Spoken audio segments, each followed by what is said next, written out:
So our next and last speaker right before the discussion is Professor Jeffrey Burgdorf. Jeffrey is a neuropharmacologist and is presently both at a research associate professor in biomedical engineering at Northwestern University and the director of discovery science at Aptinyx Incorporated in Evanston, Illinois. Using cracked ultrasonic calls as a model of positive and negative affect, he has contributed to the development of novel therapeutics for psychiatric disorders. Recently, using neuroethological approach to the study of ultrasonic vocalization, he has proposed a new model of emotional processing in the brain and is currently developing a novel translational EEG-based measure of emotion based on his findings. Jeff, the floor is yours. I'm just switching you. Good.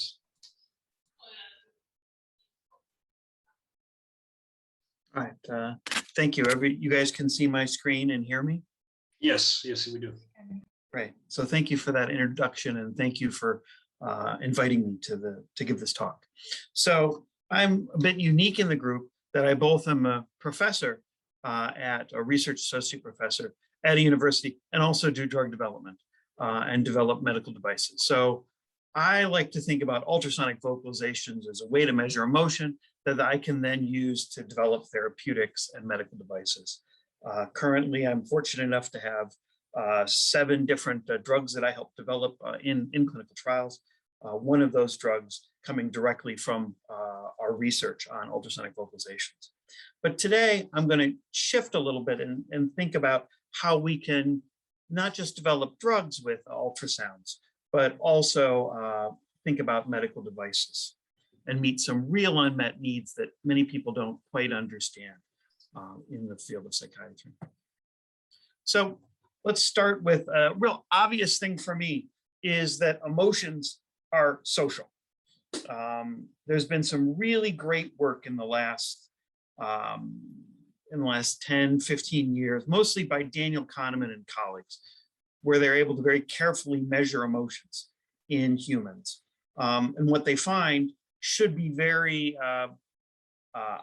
obvious to us animal researchers, but was a bit surprising to the human researchers that really emotions were generally almost exclusively elicited during social interactions. And this matches our rat data very nicely when you look at 50 kilohertz ultrasonic vocalizations and positive affect and 20 kilohertz vocalizations and negative affect. There's a nice concordance that's really the active social behavior that's driving emotion in animals. And of course, where did we get this idea? We got this idea originally from Charles Darwin and the expression of emotion in man and animals.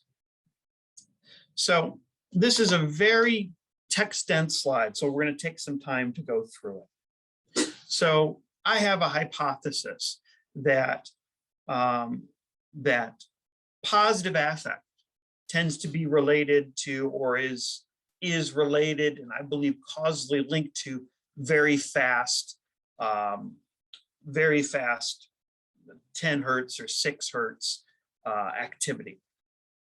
So for example, if you just look at calling rate, raw calling rate for ultrasonic calls. So when animals are making 50 kilohertz calls during social interaction, they're making these calls at a maximum of 6 times per second. Their sniffing behavior also occurs at 6 times per second. And they tend to show this exploratory behavior, which really is right around this frequency. Whereas aversive calls occur much more rarely and show a slow cadence. I have some videos that are going to demonstrate that here in the next couple of slides. So as already been mentioned, I do translational EEG and multi-unit recordings in animals. So if you record from the medial prefrontal cortex of the animals while they're making these ultrasonic vocalizations, what you find here in this second panel is that the hedonic the hedonic calls show a field potential, which is a dendritic response, usually related to excitatory glutamate input.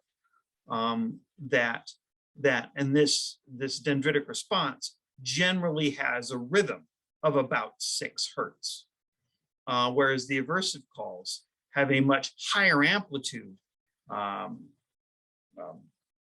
response that has a much longer length. So these are direct dendritic responses.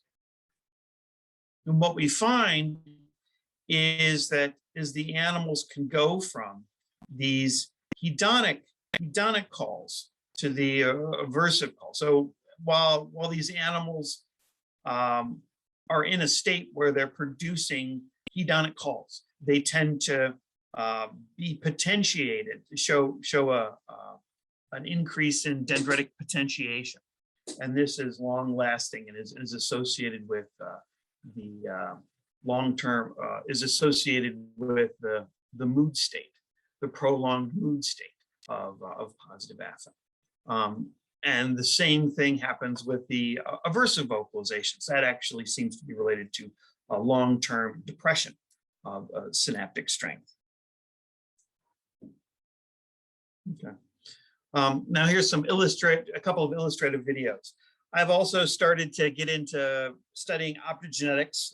So here I have put in my optogenetic probe into the medial prefrontal cortex, and I'm just targeting these pyramidal cells. And here I'm stimulating the brain at 6 to 7 hertz, and I'll have you just listen and watch the video. So this should be the more hedonic response, and you'll see the animal sniffing and actively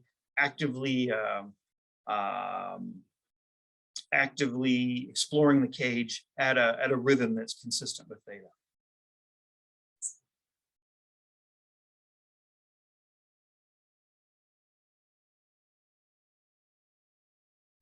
Hopefully you can hear the vocalizations.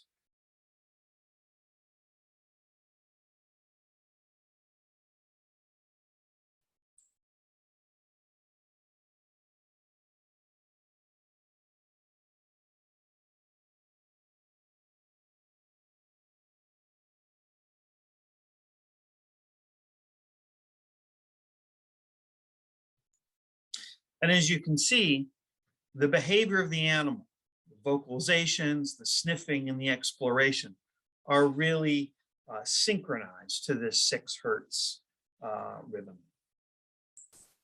Sorry. Now we're going to shift to the 20 kilohertz vocalization. So the same animal, I can then play back at the delta frequency. And you'll be hearing aversive calls. Hopefully you'll hear those.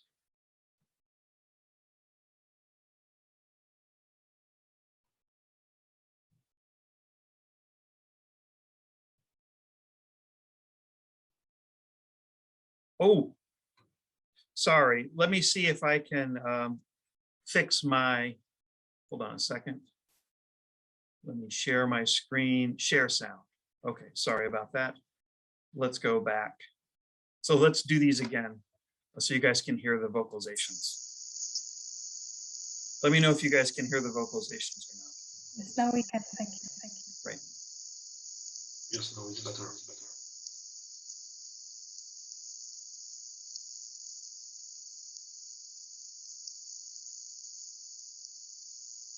So they're a bit soft, but you can hear the individual 50 kilohertz calls. And they seem to be in phase with the theta. Okay, and now the much more obvious 20 kilohertz call.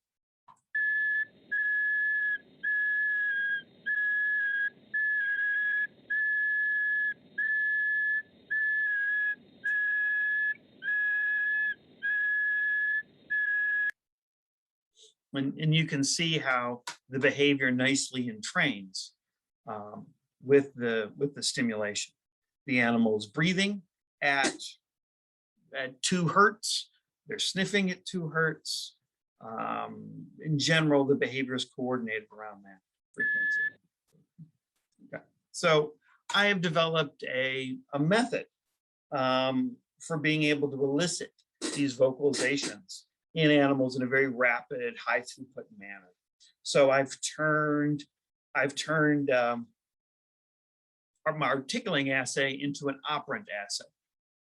So the animal will bar press and then hear a tone, and then I'll either give him the hedonic tickling that is rewarding to the animal, or neutral touch, or aversive tickling. And the aversive tickling, of course, shaking the animals the nape of the neck, which I learned from Stefan years ago. So I've turned this into a nice operant task.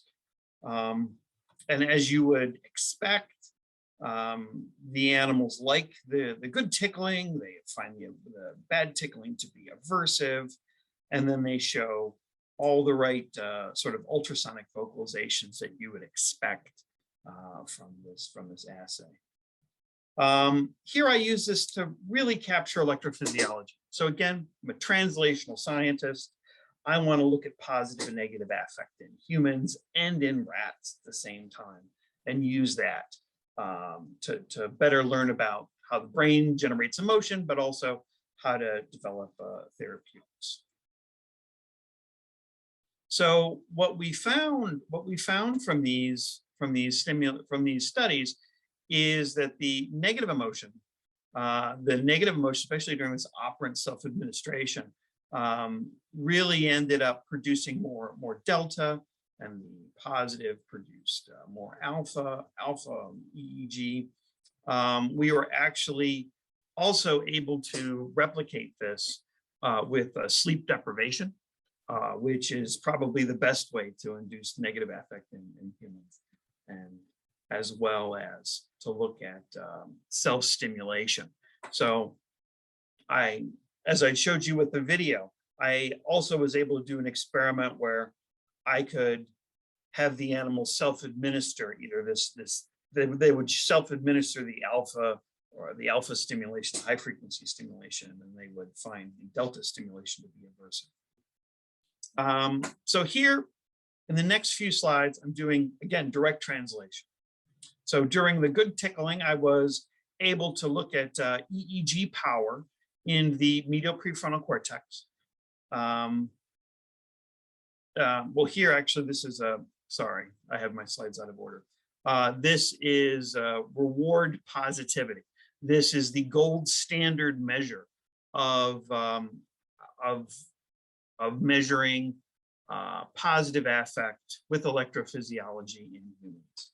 So we'll look at this graph over here for the humans. So there's a tone, and in this case, we have a tone that predicts positive tickling versus bad tickling, and the reward positivity occurs about 200 milliseconds after the stimulation.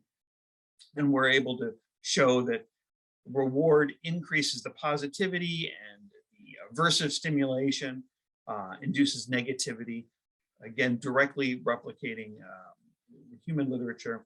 And I should say, this will come up a little later in the talk, but I've really started to, I've been very impressed with the data that I get from using convolutional neural networks and machine learning. And it's really revolutionizing the way that we measure EEG and electrophysiological data. For example, in order to get this reward positivity in humans, you have to average across 20, 30, 40 trials, whereas with, and look at an average waveform, whereas with machine learning, you can see effects reliably with just looking at a single trial. That's going to be very important in future slides. We also are able to see a change in EEG lateralization, which also replicates the literature. So there's more right EEG power with good tickling versus positive affect, and more, and then the ipsilateral EEG change with negative affect. It's very difficult to get at mechanism with this, but it's just a nice positive control. The data went in the direction that we thought it would. Now I'm shifting to how do we take these same measures that I had talked about earlier, an ultrasonic vocalization and a rhythm and a behavioral rhythm. And how do I turn that from a rat to a human? So I've started to do some initial pilot studies with human sound recordings.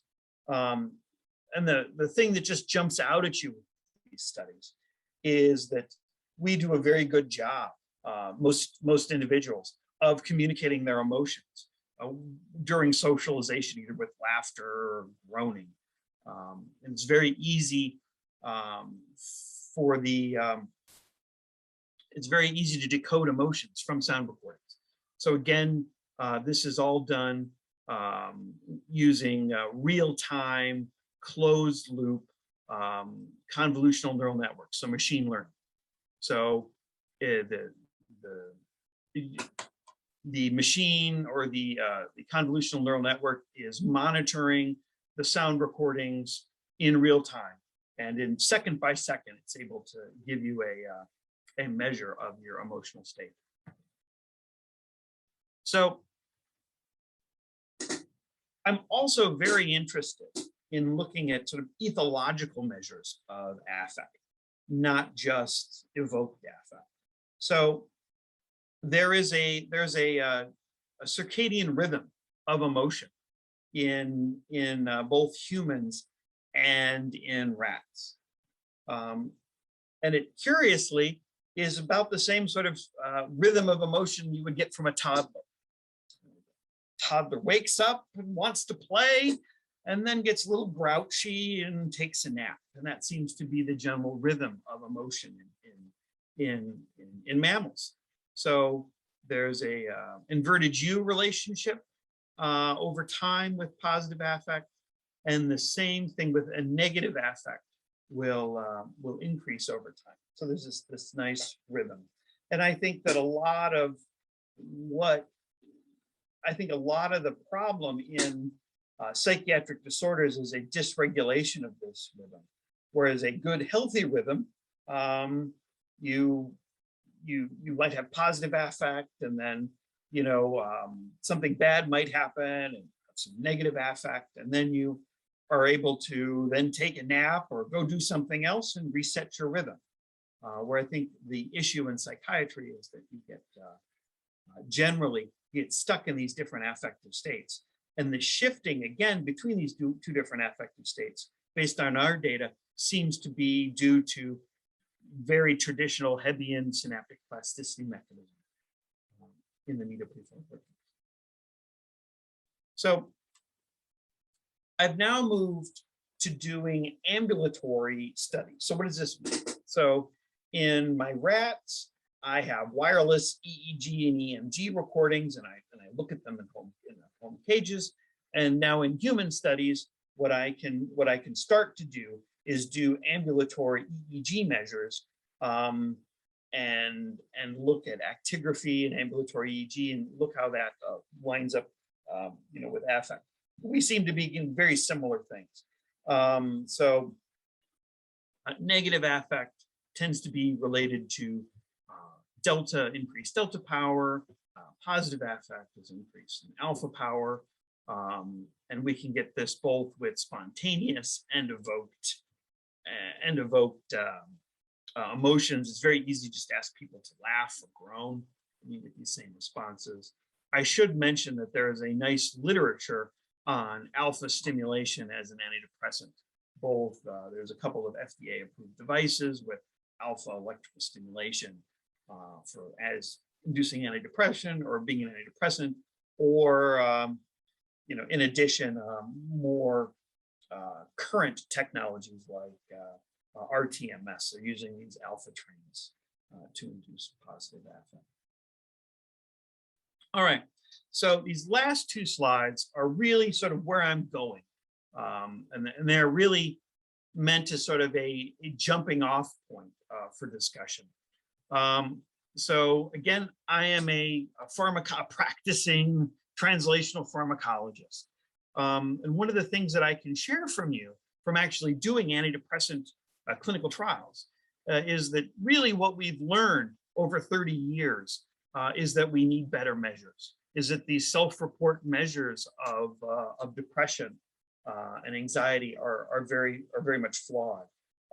Most people don't know this, but about 85% of the antidepressant effect of a given antidepressant like fluoxetine is due to the placebo effect.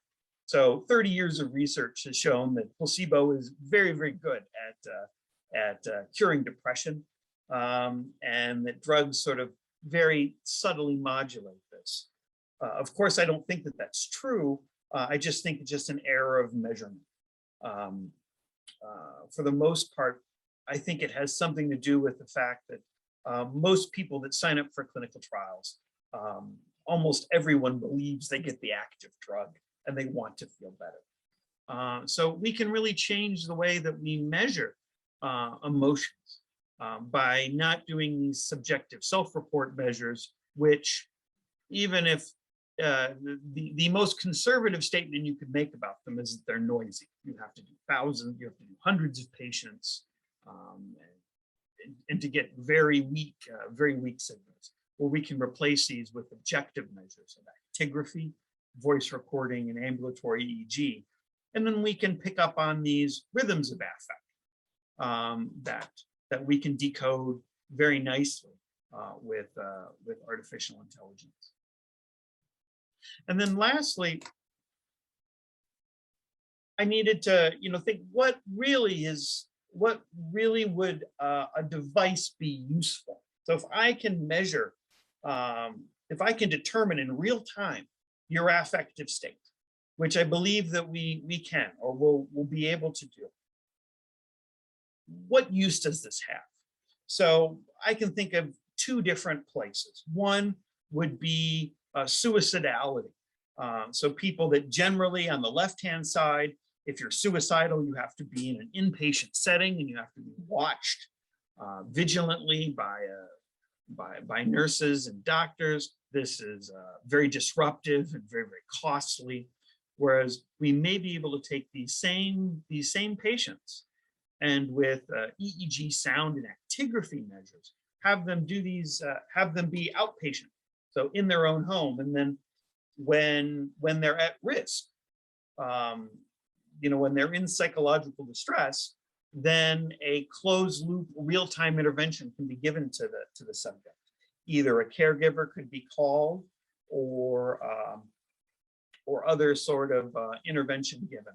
So I can see a value for that. Addiction and for depression, there's also a similar kind of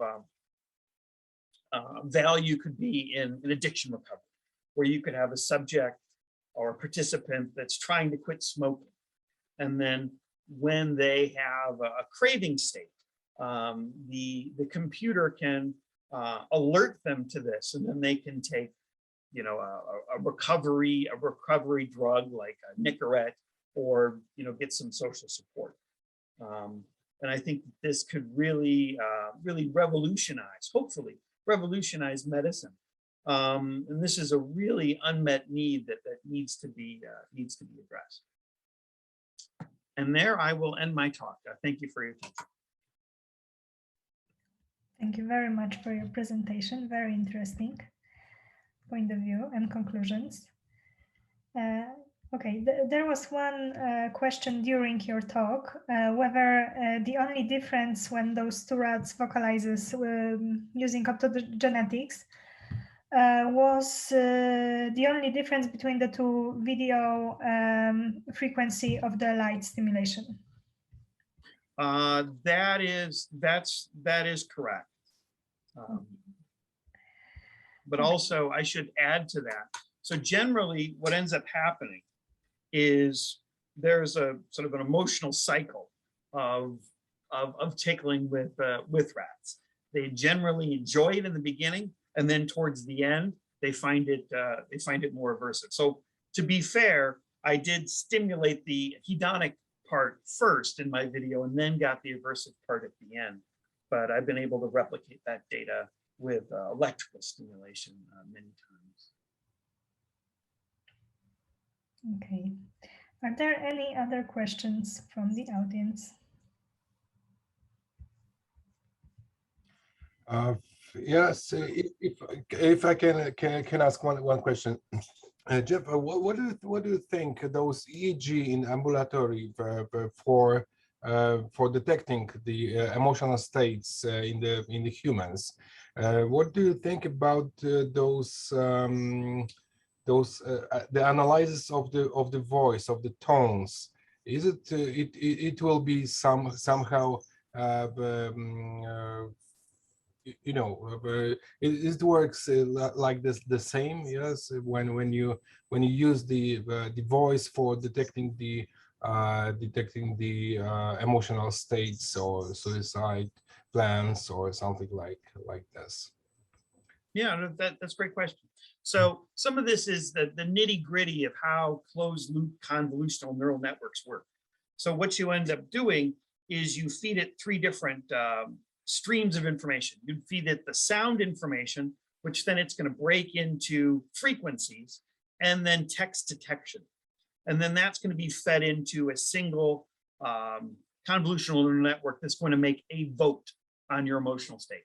And then from EEG, we actually have a couple of different things that we can measure. I couldn't put them in slides, but I can talk to them. One, you can measure this alpha delta component, but also very interestingly, and really this is the cutting edge of EEG research, is there's something called high gamma activity. So really what this high, so this is at 100 hertz, 200 hertz. So what you're really capturing is the multi-unit activity of the neurons. You can actually see with really good EEG recordings, see individual action potentials with these frequencies. You're cutting your data with this frequency and look at burst frequencies so that you can look at action potentials and burst firing of cells. This is something that is very, very exciting to me. Generations of neuropsychologists have really had a very difficult time determining how these changes in neuronal activity and firing rate in the medial prefrontal cortex correlate with emotions, whereas machine learning is extremely good at it. It's a very unique fingerprint with really high fidelity that the machine learning can discriminate between these two different affective states. So we have that, and then we also have the third, or actually the fourth method is actigraphy, where you can actually look at a rhythm and actigraphy. And so each of these four, sound recording pitch, sound recording speech, what actually you're saying, EEG power at alpha delta, EEG power at this gamma frequency, and then actigraphy, all these are run in trained neural networks, and they all get a single vote. And then from that, you then take a master vote. And that's how you determine your emotional state. Did that answer your question? Oh, yeah, thank you very much. And what would you think about the feedback? For example, when you emit some sounds to change the emotional state in humans. We know that there are a lot of songs in the YouTube that generate, for example, this kind of frequency, and then you are more concentrated, or more happy, and all of this. Do you think it really works? I do. I think that you can then give intervention. Sound is one way. There are a couple of FDA-approved devices that I mentioned that will just non-invasively, with electrical stimulation of your ears, entrain an alpha rhythm and improve mood. So we can give sensory stimulation. We can then get some sort of caregiver support, would be another method, or some sort of other additional electrical stimulation, or of course, doing drug development, we would like to trigger drug delivery at this time. Mm-hmm. Right. So if you have a depressed patient that has periodic or episodic depression, when they're in a depressed state is when they need to take their drug. So we can target a number of these different interventions. This is something actually that the military is very, very interested in. You know, the DARPA, our military research arm, is trying to make very similar kinds of devices for soldiers for other applications. Okay, thank you very much. Okay, Marcus have a question. So Marcus, would you unmute yourself? Yeah, thank you. So can I ask a few follow-up questions about the optogenetic experiment? So do I understand it right that there was no other stimulation? So the animal was not tickled, not exposed to any drugs. It was just the optogenetic stimulation of the medial prefrontal cortex. Is that right? And then, So, oh, go ahead. Yeah, so sorry. So then, if so, why did you choose the medial prefrontal cortex? And last question, do you think there's a kind of rebound effect? So if you elicit 50 kilohertz calls for a long time, that the likelihood that they emit 50 kilohertz calls later is reduced, or I mean that the likelihood that they start emitting a burst of 22 kilohertz calls is enhanced? So basically the three questions. So how did you induce the vocalizations? Why medial prefrontal cortex? And is there a rebound effect? Sure. So I did in the video, I did tickle the animals initially before I showed the video. I could have also just put them socially with another animal.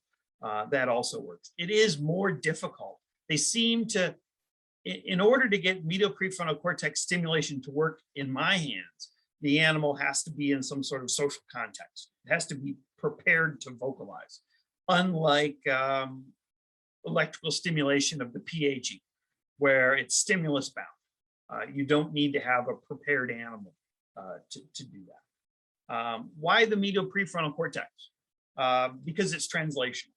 I can record from the medial prefrontal cortex in a human, and often do, you know, really what I mentioned this earlier, but I really get the opportunity to do the same study in a human, a rat, and then do it in a human. And it's more difficult to look at these subcortical structures with EEG or even some of the other brain imaging techniques. Is the PAG is the driver for ultrasonic vocalization. Absolutely no one questions that, but medial prefrontal cortex is under the lamppost, as it were. Okay, and then the third question, sorry, is also interesting. You can both potentiate the responses and depotentiate them depending on the stimulation that you give. So if you give theta stimulation, you can get more vocalizations over time. And if you give what's called a theta train stimulation, where you give high frequency stimulation to 100 hertz underneath that 6 hertz stimulation, you can actually get a potentiation. And that's very simply, I got that from 40 years of LTP and LTP research. You know, this LTP and LTD research, this theta train and delta train are not very new. This is how you potentiate and depotentiate synapses. And yeah, at the very end, at some point with the stimulation, especially with tickling, eventually it becomes aversive, and they do need a refractory period. Okay, thank you. Okay, so I have another question. How long does those affective state last? So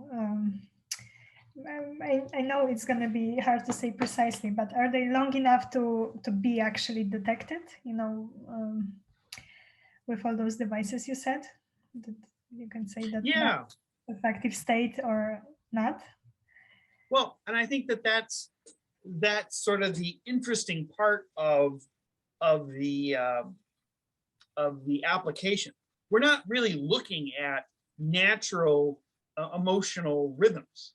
You know, we're not really looking for, 5 seconds of being happy.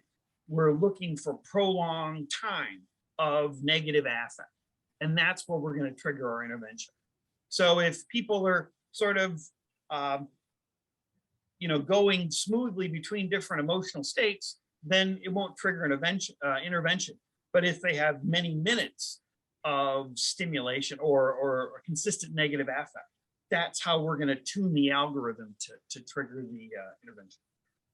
Okay, and you prioritize this EEG, and then I don't know, secondly, consider speech or communication via sounds, because I suppose maybe people don't, especially those depressed or suicidal, do not tend to talk as much as with rodents. It's different, but again, they are models, so I don't know. Do you look mostly for EEG data, or? Well, that's a good question. So there's also things in rhythms of breathing. There's also an awful lot of non-word vocal utterances, like groans, that tend to be very specific. But also, I should also point out that these rhythms tend to be pervasive. What I'm hoping for is that you'll get a fast rhythm or a slow rhythm that you'll be able to pick up with an actigraphy watch.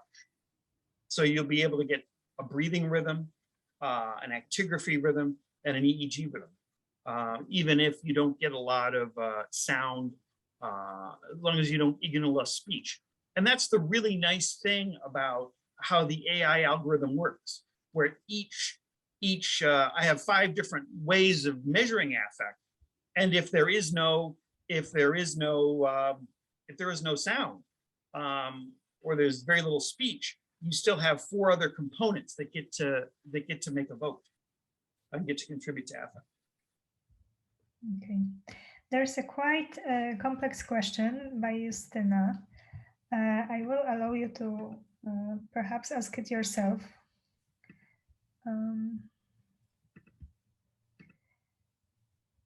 Can you ask it, or shall I? Hi, I'm sure. Yeah, I'm sure you can hear me. I'm on the headphones in animal unit. Hi, sorry. Can you hear me? Yes. Yes, sorry. Yeah, so yeah, great talk. Thank you for that. I just wondered, because you said affective states, they are quite closely dependent to the circadian rhythm. And I just wondered whether because I know in the papers we just disclosed, animals reverse lit house or just normal lighthouse. But do you think that the magnitude would be stronger if the rats, for example, in the reverse light in the afternoon, the negative effect would be stronger in the afternoon, whilst, for example, the positive one would be stronger in the morning? Do you think the correlation will be that strong to make actually impact on the results? In all these different parameters of when you try to measure affective state in different behavioral tests and models. Yeah, no, that's a great question. So I, once I figured out, or once I initially did studies showing a nice circadian rhythm of motion, I started testing my animals when they were awake, and I got better data.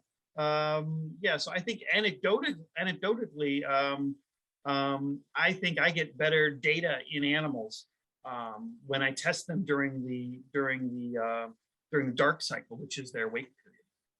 I get more positive affect, and I get a transition to more negative affect during the sleep cycle.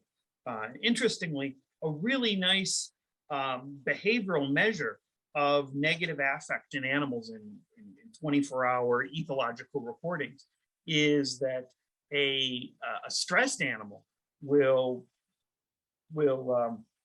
when they're supposed to be sleeping, sometimes will wake up and make these aversive calls because they cannot stay asleep. So very similar to humans. Probably the best way, as I mentioned earlier, the best way to induce negative affect in humans is to sleep deprive them. So you get a very similar result in animals that have a really nice high signal to noise. That's great. Thank you.